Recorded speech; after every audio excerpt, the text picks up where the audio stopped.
మాత్రం బీసీ రిజర్వేషన్లపై న్యాయస్థానాల నుంచి స్పష్టత వచ్చాకే నిర్వహించాలని మంత్రివర్గం ఓ నిర్ణయానికి వచ్చింది. అయితే కేంద్ర ప్రభుత్వం నుంచి 15వ ఆర్థిక సంఘం నిధులు 3,000 కోట్లు రాష్ట్రానికి రాకుండా ప్రస్తుతం ఆగిపోయాయి. గ్రామాల్లో పాలక వర్గాలుంటేనే కేంద్రం నుంచి నిధులు వస్తాయి. ఒకవేళ వచ్చే మార్చిలోగా ఎన్నికలు నిర్వహించకుంటే 3,000 కోట్లు నిధులు రద్దయ్యే అవకాశం ఉంది. అందుకే వెంటనే పంచాయతీ ఎన్నికలు నిర్వహించినట్టు రాష్ట్ర రెవెన్యూ సమాచార పౌర సంబంధాల శాఖ మంత్రి పొంగులేటి శ్రీనివాసరెడ్డి తెలిపారు. సోమవారం సచివాలయంలో ముఖ్యమంత్రి రేవంత్ రెడ్డి అధ్యక్షతన కేబినెట్ సమావేశం జరిగింది.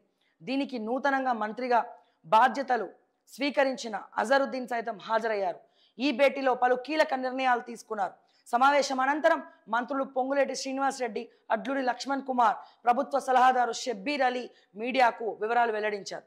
పార్టీ పరంగా 42% రిజర్వేషన్లు, బీసీలకు స్థానిక సంస్థల ఎన్నికల్లో 42% రిజర్వేషన్ కల్పించాలని ప్రభుత్వం భావించగా దానికి సంబంధించిన ఫైల్ గవర్నర్ వద్దే పెండింగ్లో ఉండిపోయిందని మంత్రి పొంగులేటి శ్రీనివాసరెడ్డి తెలిపారు. బీసీలకు 42% రిజర్వేషన్లు ఇచ్చే జీవో 9పై హైకోర్టు స్టే విధించిందన్నారు. బీసీ బిల్లులు రాష్ట్రపతి వద్ద పెండింగ్లో ఉండిపోయాయని గుర్తు చేశారు. బీసీలకు 42% రిజర్వేషన్ల గురించి ఇక్కడ మాట్లాడడం జరిగింది.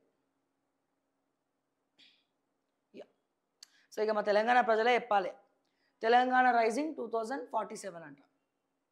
నమ్మకం ఉన్నదా తెలంగాణ ప్రజలకు తెలంగాణ రైజ్ అవుతుందని? డెఫినెట్గా తెలంగాణలో హైదరాబాద్ ఉంది కాబట్టి హైదరాబాద్ ఉన్నంత కాలం తెలంగాణ రైజ్ అయితేనే ఉంటుంది. కానీ మిగిలిన నియోజకవర్గాల పరిస్థితి ఏంటి?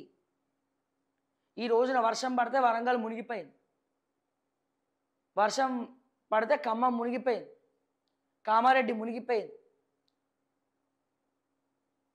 తెలంగాణ రాష్ట్ర వ్యాప్తంగా మిగిలిన నియోజకవర్గాల జిల్లాల పరిస్థితి ఏంది? మా ఆదిలాబాద్ పరిస్థితి ఏంది? మా గిరిజన బిడ్డల పరిస్థితి ఏంది? నిజంగానే తెలంగాణ రైజింగ్ అవుతుందని మీరు అనుకుంటున్నారా? ఇది మీరు ఆలోచించుకోవాలా, మీరు డెసిషన్ తీసుకోవాలా. మీరు తెలంగాణకి ఏది చేస్తే బాగుంటుందని చెప్పి మీరు అనుకోవాలి, ఆలోచించాలి.